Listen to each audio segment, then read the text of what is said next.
2026年 Skytrax 大奖揭晓，樟宜机场第14次拿下全球第一。很多人以为我们能赢，是因为星耀樟宜的室内瀑布够震撼，或者斑斓蛋糕好吃。但这把事情想得太简单了，在光鲜亮丽的背后，其实隐藏着新加坡长期的生存焦虑。樟宜的优势从来不是靠拍照景点堆出来的，而是一场关乎小红点经济命脉的商业布局。今天我们就来深入拆解，看看樟宜是如何通过精密的战略，把一个交通中转站变成了稳居全球第一的航空枢纽。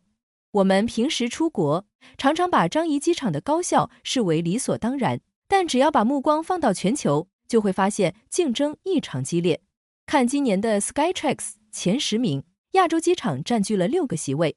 韩国仁川机场在推进数字化，香港国际机场在扩建3跑道，而强劲的对手多哈哈马德机场抢夺国际中转客流的计划也从未停止。对于大国来说，机场或许只是基础设施，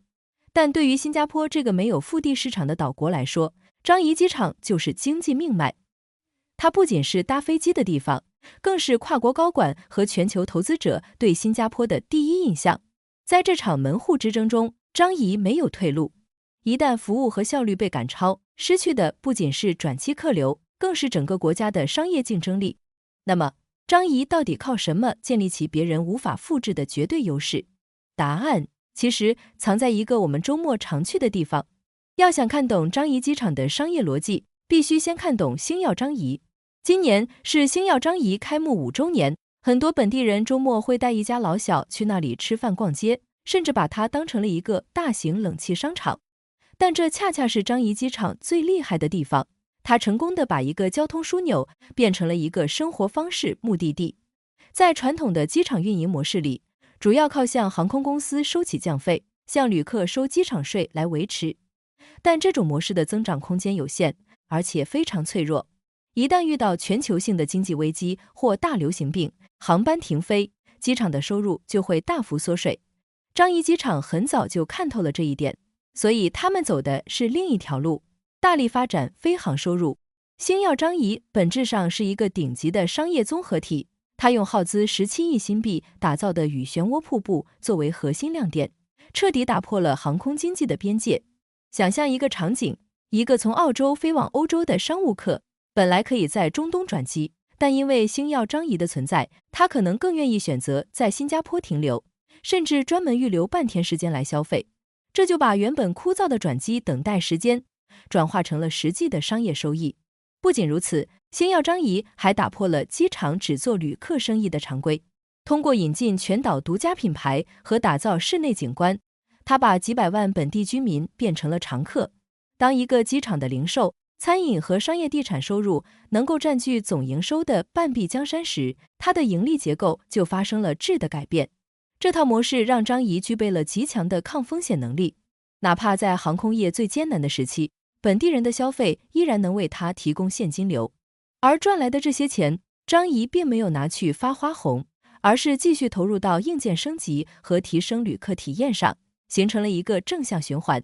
这就是为什么其他机场学得来瀑布，却学不来樟宜的商业模式。有了充足的资金，樟宜就能在服务细节上做到极致。如果说商业模式是樟宜的骨架，那么高效的运营就是它的灵魂。这次 Skytrax 评选考核了39项严苛的服务指标，从安检速度、洗手间清洁度到指示牌的清晰度，几乎是全方位评估。很多国家的机场资金雄厚，高科技设备买得多，航站楼建得气派，但为什么最后总是樟宜拿第一？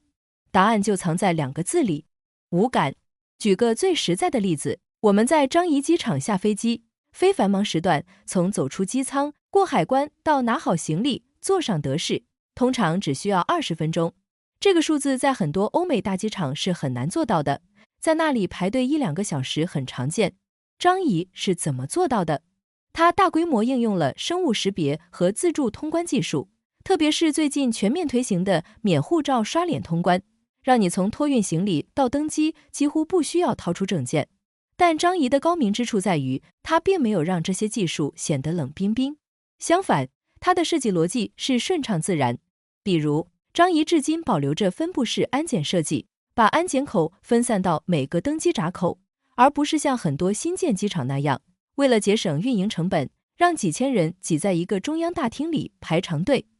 对于机场来说，分布式安检意味着要购买更多的设备，雇佣更多的人手，成本极高，但对于旅客来说，却彻底消除了排队的压迫感。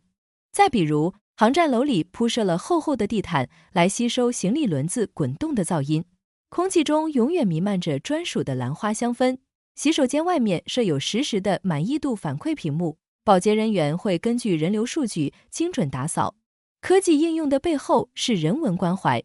樟宜机场的管理层非常清楚，长途飞行后的旅客往往疲惫且敏感，所以他们所有的科技应用和细节设计都是为了消除等待的焦虑。这种看不见、摸不着，但一旦去到其他地方就立刻能对比出来的无感服务，才是别的机场花再多钱也难以复制的核心优势。而这种对效率的追求，也直接体现在了他们对未来的规划上。如果你觉得星耀樟宜已经是极限了，那说明你低估了新加坡政府的危机感。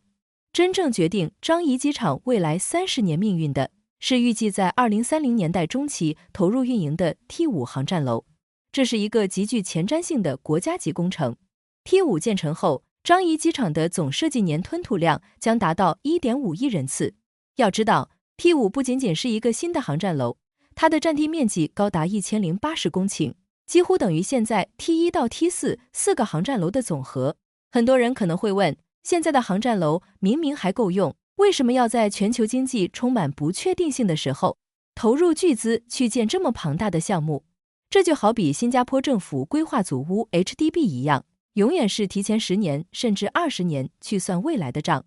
未来20年，亚太地区，尤其是东南亚的中产阶级人口将稳步增长，航空需求预计会翻倍。如果我们现在不扩建，等到客流量真的涌进来时，樟宜就会面临超载，服务质量下降，转机客流就会流向周边的曼谷、吉隆坡或者中东。所以，建设 T5 本质上是新加坡对未来亚洲经济版图的一次长期投资。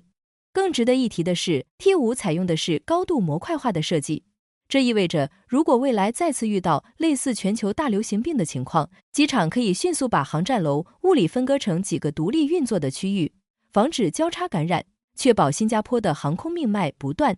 而在平时，它也可以根据客流量灵活关闭或开启某些区块，最大程度节约能源。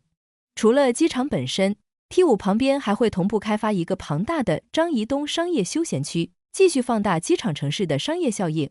当周边国家还在为基建预算和土地征用商讨时，新加坡已经提前把未来几十年的基础设施规划好了。这就是小红点的务实哲学，永远不要等口渴了才去挖井。总结来说，樟宜机场能够连续14次拿下全球第一，绝不是靠运气，而是顶层商业模式、精细运营细节和超前基建规划的完美契合。它不仅仅是一座机场，更是新加坡这个国家务实、高效且永远充满危机感的精神缩影。在这个瞬息万变的世界里，樟宜的未来在很大程度上就代表了新加坡未来的经济底气。